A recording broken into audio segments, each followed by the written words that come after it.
سڵاو و ڕێز بۆیەوە بینەرانی خۆشەویستی تەلەڤیزیۆنی کۆمەڵە. بە یارمەتی ئاڕۆیان یاوکارم لە خزمەتێوە عەزیزین بۆ پێشکەشکردنی گەشتی هەواڵەکانی ئەمڕۆی دووشەممە. سەردێڕی گرنگترین هەواڵەکان: ناڕەزایەتی کرێکارانی پێترۆشیمی ئیلام لە ئاست نەبوونی ئەمنیەتی پیشەیی، خۆپێشاندانی هەزاران کەسی دژبەرانی ئەردۆغان لە ئامەد، کۆبوونەوەی کرێکارانی ئەرکان سالسی شاغڵ لە ناوچە عەمەلیاتیەکانی باشووری ئێران، بەڕێوەچوونی جەلەسەی دادگایکردنی شەریفە محەممەدی چالاکی کرێکاری خەڵکی ڕەشت، گیان لە دەستانی بەندکراوێک و مانگرتنی زیندانیەک لە بیرجەند و مەشهەد، خۆپێشاندانی لایەنگرانی فەلەستین لە چەند وڵاتی جیهان، و ئاکامی هەڵبژاردنەکانی پاڕلەمانی یەکێتی ئەوروپا سەرکەوتنی ڕازگەراکان.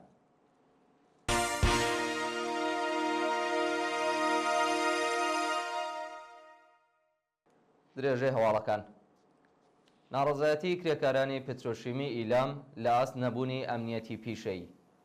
بەپێی راپۆرتەکان، کۆتاییەکانی مانگی جوێزەردانی ئەم ساڵ ماوەی گرێبەستی کرێکارانی پەیمانکاری شاغڵ لە پێترۆشیمی ئەرغەوانی ئیلام بەسەرەچێت و کرێکاران نیگەرانی نوێنەکردنەوەی قەراردادەکان و بێکاربوونیانن. کرێکارانی شاغڵ لە بەشە جۆرا و جۆرە ساختمانیەکانی پێترۆشیمی ئەرغەوانی ئیلام خەڵکی بوومی ناوچەکان و نیگەرانیەوەن کە ئەگەر کاروباری سازکردنی و ناوەندە سەنعەتیە کۆتایی پێبێت، گرێبەستەکانیان نوێ نەکەنەوە و بێکار بن. بەوتەی کرێکاران، خاوەنکار دەتوانێت کرێکاران لە بەشەکانی دیکەی پێترۆشیمیدا بمەزرێنێت و ڕێگە لە بێکاربوونی کرێکارانی خێزانداریە و ناوەندە بە 5 بۆ 10 ساڵ پێشینەی کاریەوە بگرێت. خۆپێشاندانی هەزاران کەسی دژبەرانی ئەردۆغان لە ئامەد. شەوی یەکشەممە 20 جوێزەردان هەزاران شارۆمەندی خەڵکی گەورە شاری ئامەد لە باکووری کوردستان دژ بە دەوڵەتی ئەردۆغان ڕژانە سەر شەقام و خۆپێشاندانیان کرد. ناڕازیان لە ئاست داگیرکردنی شارەداری جوولەمێرگ و دانانی قەیوم لە جێگەی شارەداری هەڵبژێردراوی خەڵک تووڕەن و دەڵێن ئەگەر ئێستا ڕوبەڕووی هەڵسوکەوتە نایاساییەکانی دەوڵەتی ئەردۆغان نەبینەوە، هەموو ئازادیەکانمان لێ زەوت دەکات. لە ڕۆژانی ڕابردوودا محەممەد ئاکیش شارەداری هەڵبژێردراوی جوولەمێرگ لەلایەن دەستگای قەزایی تورکیاوە بە 19 ساڵ زیندان مەحکوم کرا و ئەو نادادپەروەریە شەپۆلێک لە ناڕەزایەتی لە شارەکانی باکووری کوردستان و تورکیا بە دوای خۆی داهێنا. شەوی ڕابردوو خۆپێشاندەران بەرەو ساختمانی شارەداری بەڕێکەوتن، بەڵام پۆلیس هێرشی کردە سەریان و کۆبوونەوەکەی تێکدا. کۆبوونەوەی کرێکارانی ئەرکان سالسی شاغڵ لە ناوچە عەمەلیاتیەکانی باشووری ئێران. ڕۆژی یەکشەممە 20 جوێزەردان کرێکارانی ئەرکان سالسی شاغڵ لە ناوچە عەمەلیاتیەکانی باشووری ئێران بۆ جارێکی دیکە لە ناڕەزایەتی بە جێبەجێ نەکردنی داخوازیەکانیان کۆبوونەوە.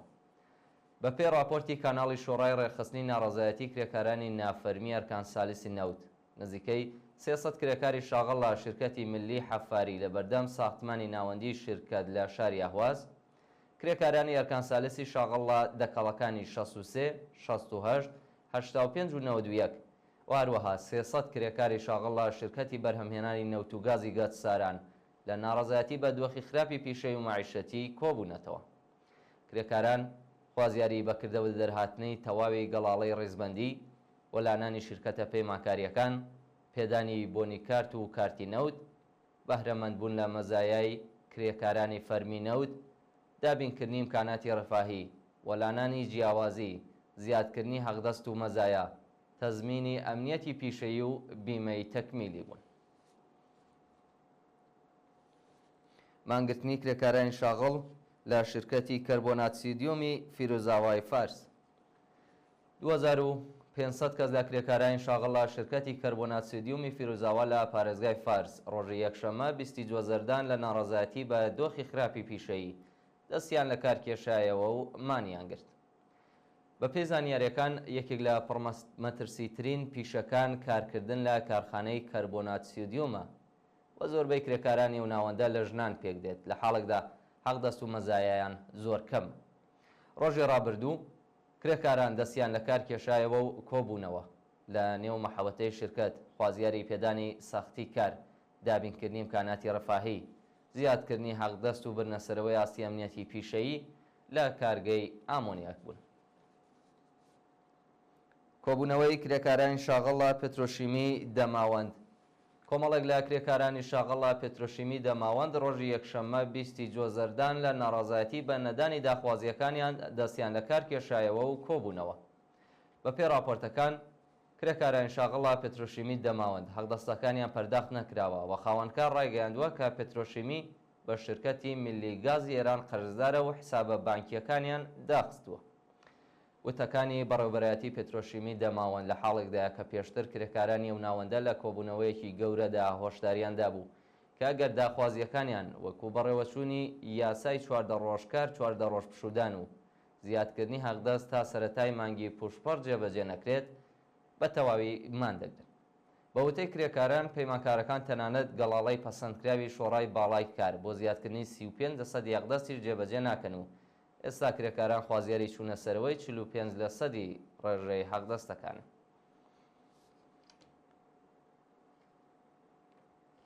ناڕەزایەتی کرێکارانی خانەنشینکراوی شارەداری شوش.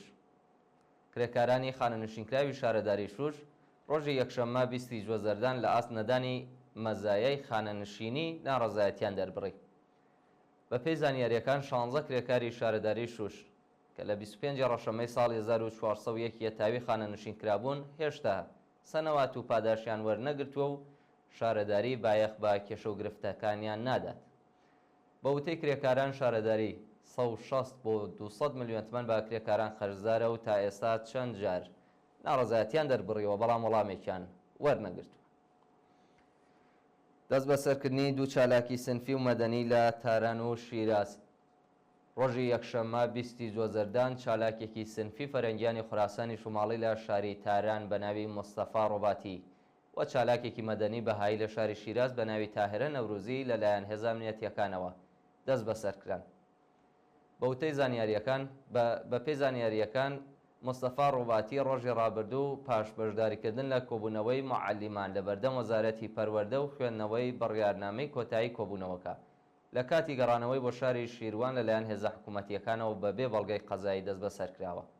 لەلایەکی دیکەوە هێزە ئەمنیەتیەکانی شاری شیراز ڕۆژی ڕابردوو هێرشیان کردوتە سەر ماڵی تاهرە نەورۆزی و وێڕای پشکنینی ماڵەکە و زەوتکردنی هەندێک لە کەلوپەلەکان ناوبراویان بە توندوتیژیەوە دەست بەسەر کردووە. بەڕێوەچوونی جەلسەی دادگایکردنی شەریفە محەممەدی چالاکی کرێکاری خەڵکی ڕاشت.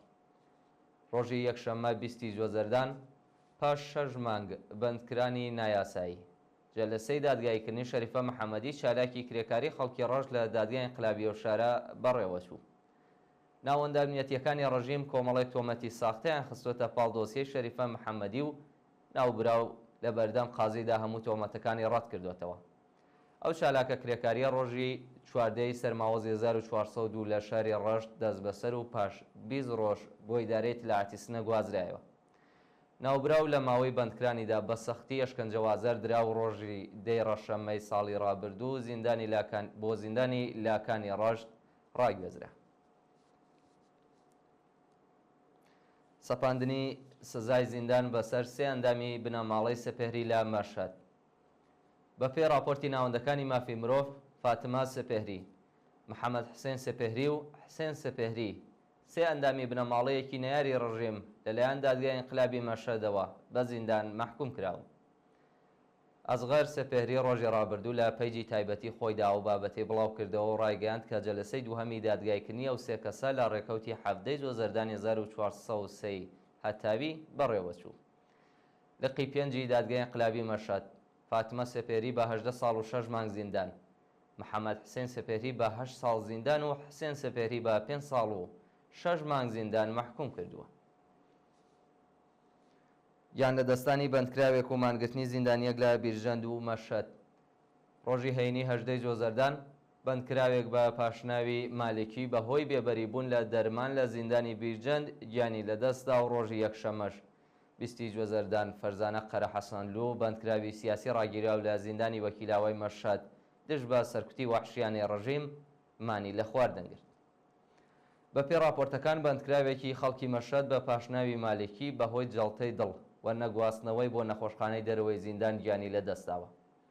لەلایەکی دیکەوە فەرزانە قەرە حەسەنلوو لە دەست بە سەرکراوانی شۆڕشی ژینا کە هاوڕێ لەگەڵ هاوژینەکەی لە شاری کەرەج بە تۆمەتی هاوکاری لە کوشتنی بەسیجیەک دەست بەسەرکرابوون بەهۆی بێبەریکردنی لە دەرمانمانی لە خواردنگرتووە. خۆپێشاندانی لایەنگرانی فەلەستین لە چەند وڵاتی جیهان. ڕۆژی یەکشەممە 20 جوێزەردان لایەنگرانی فەلەستین لە وڵاتەکانی ئەندۆنێزی، ئیسپانیا و بەریتانیا دەست بە ژێنۆسایدی خەڵکی غەزە لەلایەن ئیسرائیلەوە خۆپێشاندانیان کرد. بەپێی راپۆرتەکان سەدان دژبەری شەڕ لە چالاکیەکی تایبەتدا لەسەر زەوی مۆزەخانەی گۆگنهایم لە شاری بیلبائۆی ئیسپانیا پاڵکەوتون و بەو شێوەیە ناڕەزایەتی خۆیان لە ئاز کۆمەڵکوشکردنی خەڵکی غەزە نیشانداوە. لەلایەکی دیکەوە هەزاران لایەنگری فەلەستین لە چەند شاری بەریتانیا بۆ چەندەمین جاری بەردەوام دەست بە جەنایەتەکانی ئیسرائیل خۆپێشاندانیان کرد و هەزاران شارۆمەندی خەڵکی ئەندۆنێزیش لە ڕێپێوانێکی گەورەدا خوازیاری ڕاگررتنی دەستبەجێی شەڕ بوون. وە دوایین هەواڵمان سەبارەتە بە ئاکامی هەڵبژاردنەکانی پارلەمانی یەکێتی ئوروپا و سەرکەوتنی ڕازگەراکان. ڕۆژی یەکشەممە 20 جوێزەردان هەڵبژاردنی نوێنەرانی پارلەمانی یەکێتی ئوروپا کۆتایی پێهاتوو دەنگدەرانی 27 وڵاتی اتحادی ئوروپا زۆرترین دەنگیان بە حیزبە ڕازگەراکاندا. بەپێی راپۆرتی یۆرۆنیوز، حیزبە سەوز و لیبراڵەکانی ئوروپا هەر یەکە و 20 کورسی پارلەمانیان لەدەستداوە و حیزبە ڕازگەراکان زۆرترین کورسیەکانیان بەدەستێناوە. لە فەڕەنسا حیزبەکەی ماریان لۆپەن سەرکەوتو ئێمانوێل ماکرۆن ناچار بە هەڵوەشاندنەوەی پارلەمان و دیاریکردنی کاتی هەڵبژاردنەی پێشوەختە بووە. لە وڵاتی ئاڵمان هەروەها حیزبی ڕازگەریای ئەڵتەرناتیڤ بۆ ئاڵمان دوای حیزبی دموکرات مەسیحی زۆرترین کورسی بۆ خۆی مسۆگەر کرد. وەڵای بینەرانی خۆشەویست گەشتی هەواڵەکانتان پێشکەشکرا، کاتێکی خۆش بۆ هەموو لایەکە.